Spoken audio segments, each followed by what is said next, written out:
In the spirit of GDC, PAX, and celebrating games and their developers, the local game dev community in NYC hosted a pitch party where game developers can meet other devs and share their games with the public. I was fortunate enough to interview 2 developers at the event and play their games. In the spirit of indie games, this is an indie production, so my camera work is a little droopy at times, but the interviews are still great. So let's introduce them, starting with Kahleem.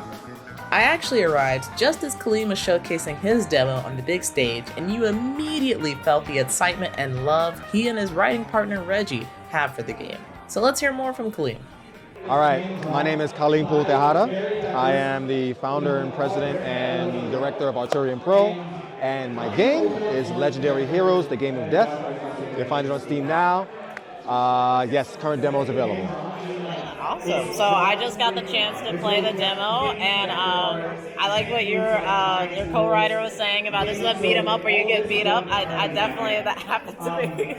So I'm curious, like, what inspired you to make this kind of game? Honestly, anger, seriously. This started, what was it, Final Fight 3? Final Fight 3 pissed me off. And nowadays, people kind of look at it in with rose-tinted glasses. But when it dropped and I bought it, I fucking hated it. It sucked. In hindsight, still sucks, but you know, there's nostalgia. But the reason why I was so angry is because I felt like there was only so much I could take. Even then, I was thinking like, what, 15, 16? And I said I wanted to actually do it. I was like, if they bullshitting around, I felt this at 15, 16. If I tried to take this seriously with my drawing, where can I go? So I got heavy into game design, game development, and one thing led to another. I wrote the design document for Legendary Heroes, 26 years ago, and presented this to some then luminaries at Rockstar Games with Sam Houser, Dane Houser, Terry Donovan, Jamie King, some awesome people. Got into Rockstar back in the GTA 3 Max Payne era. The game wasn't produced, but it was what got me into the door. And then time went by after that. Then I got into the industry again with THQ. Kind of shopped the design document around again. This is about maybe 5 or 6 years later, maybe. But around that time, I started learning Unreal Engine 3.5, started learning basic Kismet, all that stuff. Eventually, after I left the industry, I got very jaded. And now that everybody sees the current collapse of the AAA industry, now you know why I left. So now after taking about 10, 13 years sabbatical, I was doing cinema for like 10 years now, right? 10, 13 years, filmmaking, film production. Been like a decade. I still don't got my ASC, so that's bad. But I kept seeing all the differences between Unreal Engine 4 and 5, and I kept wondering, you know, why might I toss my hat in there, give it a shot? Finally did, saw some tutorials from Cobra Code, Unreal University, and a few other places. Caught up to where I needed to actually refresh from 3.5 to 5.4.4, and I just knuckled down, locked down, brushed up on my animation some more, relearned a lot of my old skills, brushed up on everything, and just got to work. Saw the design document, this has to get done, broke it down into sprint form, made it into vertical slices per week, and 1,000 post-its on the wall later, here we are. Long story, but yeah, yeah. So you did a lot of the work yourself, kind of like... All of the work. Everything except for the music composition, but I curated because, well, I have to curate it, only one, but even so I wanted to because music for me is just as critical with the gameplay. And it's one of the main areas that helped influence me even further into the gaming, you know? Platformers, action games from Journey to Silius to Mega Man 2 to... Too many soundtracks. I literally have the Journey to Silius soundtrack on my phone. Then, of course, the stuff that was on PlayStation. So music in gaming is very, very, very critical for me. And in action gaming, especially. Some games I noticed that were depending solely on music too much, and nobody likes to admit it. Streets of Rage is one of those things because I remember I tried it, I said, okay, is this game as good if I turn the music off? Okay, it's not. All right, so I would do experiments. What if I put the Streets of Rage 2 music in Final Fight 3? Oh, Final Fight 3 is better. Okay, so neuromusicology is a thing. So that needed to be in there. That's more so how it came to be. Anger, needed to get it done. There was the whole journey from transitioning from doing comics junior and learning out about it and getting into game design, influenced by Degheest, Akiman, Bidaut, Ichigami, Katsuhiro Tama, you name it. Very old school 80s style anime, manga. And yeah. No, that's awesome, and I can tell like you definitely studied a lot of like different games of this genre, and just like are very passionate, you know, like with the inspiration of like the range of from the game that you played. As far as the art direction goes, I definitely felt that it calls back to some of those like old school beat 'em ups. Or I don't know, mean to offend with old school. That's like, you know, I feel like even games I grew up with now they're saying it's retro, and I'm like, damn. Yeah, because people right now, they want retro. That's what I meant to say on the stage, because right now, that's a nice title screen. They actually, people do want more organic experiences. They do want more analog experiences rather than everything being so digital. Even in the digital space, they want more analog experiences. So I guess I was always there. I didn't really know it, you know, and being a Gen Xer, you kind of always, we're on both sides of the spectrum when it comes to technology. You know, we used to play baseball and football outside. Then at the same time, we was running upstairs to see the first Japanese translation of Dragon Ball Z that was on UHF, you know, on Channel 31. Back in like, you know, I don't know, 91 was it? Jesus. This was before Tsunami, before y'all generation, so whatever. Anyway, so yeah, it's, my influence comes from Takehiko Inoue, Ryoichi Ikigami, Katsuhiro Tamo, the real heavy luminaries of Japanese animation that made it what it is today. And with respect to pop anime, modern pop anime, I enjoy it, but there's a reason why people pedestalize 80s and 90s manga and anime. Different attitude, you call it what it was, men were men, women were women, men were men. The concept of open-mindedness was always there, but it was much heavier, much grittier. And honestly, the artwork was better. And that's where my influence comes from. The more realistic styles. You can see it in Go-Go 13 from Taiko Sato. Taiko Sato, who's a huge influence of mine. So it's a lot. I got to edit down. It's a lot of influence. And of course, Koto Takahashi with the music, you know, from so many different titles, blaring in my ears and helping influence me, keep me out of depression. As a nerd growing up all the way up until now, you know. So now these standards I've been wanting to bring back, but also wrangle forward.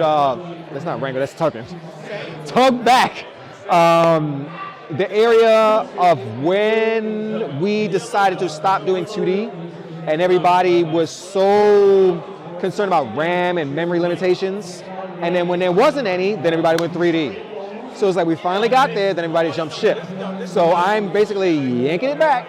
Like, okay, we were bitching and moaning with 16 megabytes. I got 32 gigs. What's good now? So that's what Legendary Heroes is, one step in that direction. Yesteryear's advances that go beyond Streets of Rage, because we did much more than Streets of Rage. We had a lot more. And the tech of today, and the know-how of today. Yeah, well, looking forward to like keeping up with the game. How would you recommend people support you and your team if they want to know more? Right now, I mean, the project, support the project, really. We have our GoFundMe up now, so everything counts as far as supporting the project. It's keeping everything going as far as being able to help with writing, the production itself, the animation, as far as getting more time for the programming and being able to bring a few more people on to help in areas where it's not so much of a solo dev effort and it can be a little bit more collaborative. But we have the demo on Steam.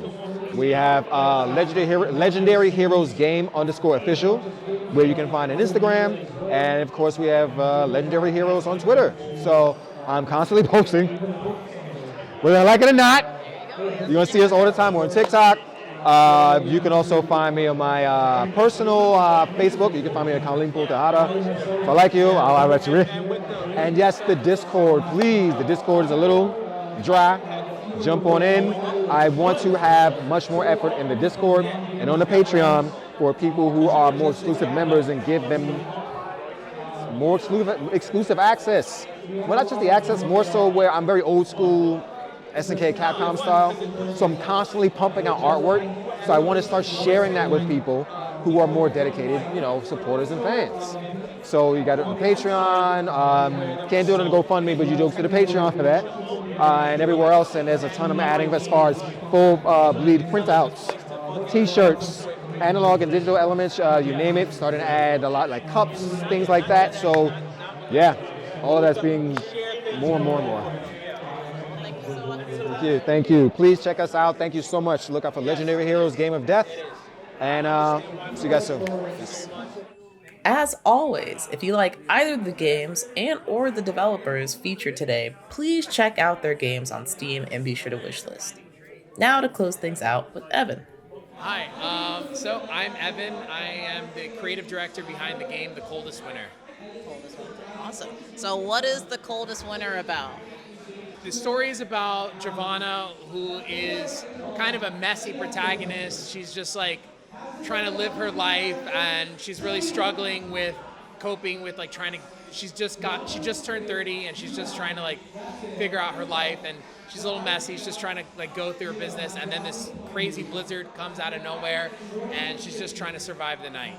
Oh, cool. How long have you been working on this game? I've been working on this game for about 4 to 6 years, like on and off, and then really aggressively for the last 2.5 years. Awesome. And what inspired you to make this game, and maybe some of the games that inspired you in general?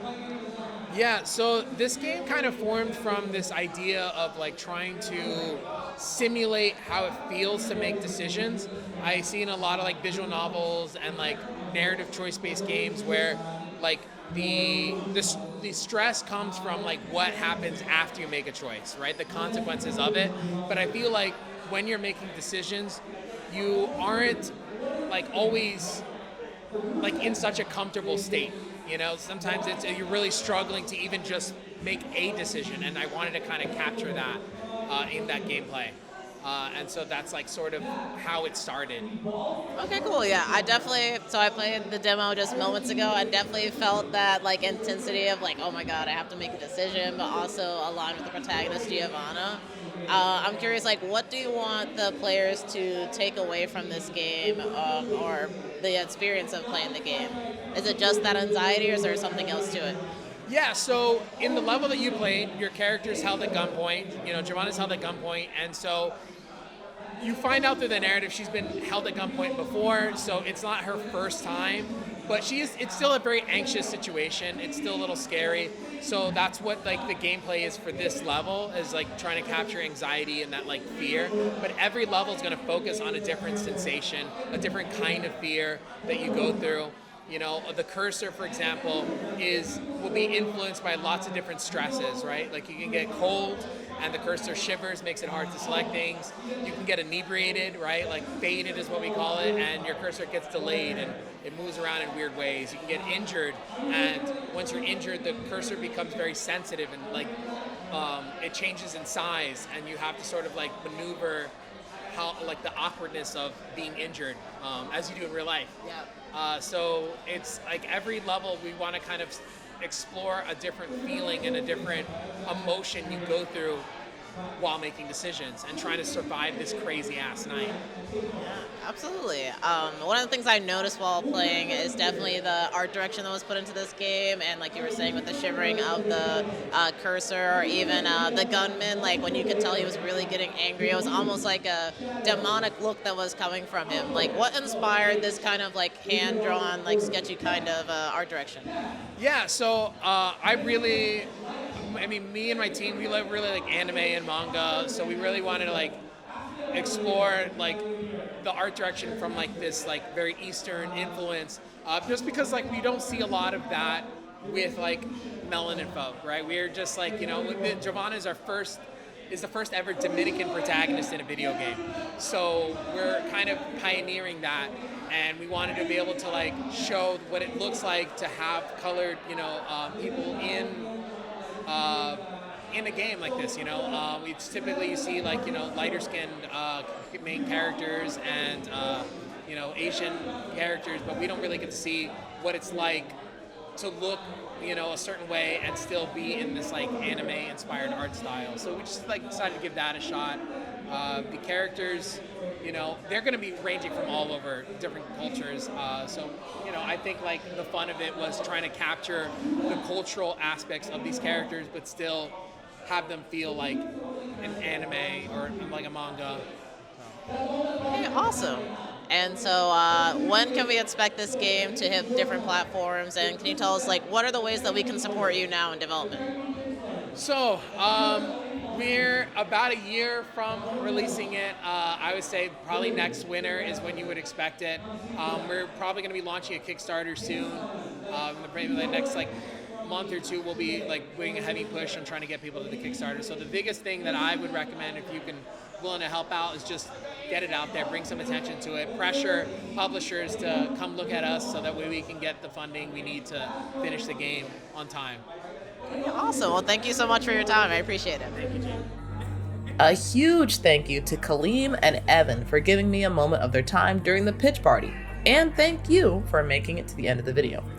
Once again, if you liked either of the games featured, be sure to click their links below to support in any way you can. Also, let me know if you like this kind of video and if there are any other developers that I should interview. Until then, I hope you guys have a nice evening, morning, or night. Whatever is, enjoy it. I will see you all in the next one. Peace!